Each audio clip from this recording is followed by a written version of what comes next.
I'm Simon Burke, and I'm currently investigating this play called The Elocution of Benjamin Franklin with my good friend Declan. And I am Simon's good friend Declan, attempting to direct Simon in The Elocution of Benjamin Franklin by Steve Spears. The Elocution of Benjamin Franklin is about this voice teacher of mediocre renown named Robert O'Brien, who spends his day trying to teach diction and correct articulation to young voice students. But by night he lives this very kind of secretive, very queer private life that he tries to keep secret. Then he gets this new voice student, a 12-year-old stutterer named Benjamin Franklin, who is quite precocious and also has a pack-a-day smoking habit. And slowly Robert's private life starts to seep out, much to the chagrin of the neighbourhood of his incredibly paranoid neighbours who are suspicious that something scary and dangerous is going on in that voice studio. This is the first time that Declan and I have worked together as performer and director. I was very fortunate to appear in The Homosexuals or Faggots, which Declan wrote, and that was the first time we met. We met working on that production. I feel like I probably ruined your life temporarily for the entire rehearsal and tech period, because I have a bad habit when I write plays of changing the scripts constantly.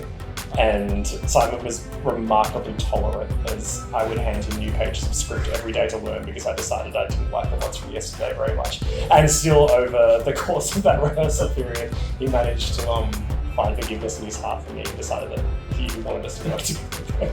The rehearsal process, or the process of making this play, sort of started almost 6 years ago. Yeah. It's just been a really long process of every now and then the two of us getting together and drinking a little bit of wine, or a lot of wine, and collecting stories and myths about the play from a lot of people that you know and I know in the industry who saw it and worked on it. So that's been really, really fun, because it's been sort of, I think, about our friendships, which is making the play. I think one of the things that's really challenging is this isn't just a one-person show where the actor stands on stage and talks to the audience. The actor in this play talks to other characters. They're just invisible and we can't hear them as the audience. It's kind of this extraordinary game of imaginary friend you're watching for an hour and a half. I've had to prepare for this in a completely different way. I hate learning lines before a rehearsal period starts. I love to be with the other actor in the room, and then by osmosis I learn the lines. But when there's just you, I've sort of had to work the opposite way, get down a lot of the play first. The role of Robert O'Brien is this kind of legendary role. It hasn't been performed that often since Gordon Chater first did it 50 years ago. So the opportunity to kind of get into that challenge is unlike anything I've done ever before.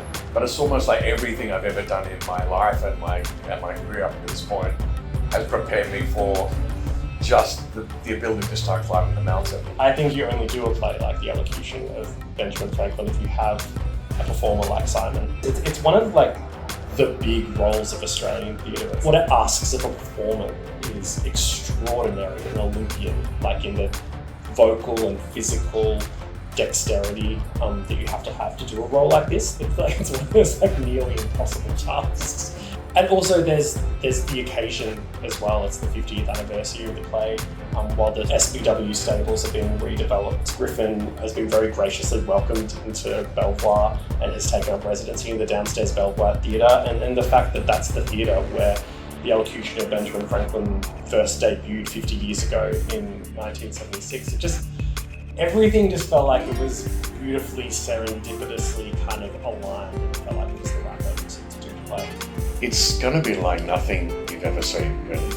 And the fact that it's written 50 years ago and it still has this loud, furious, crazy, angry, massively sad and beautiful heart to it. It's just an astonishing piece of writing that we're trying to honour, and I think we will.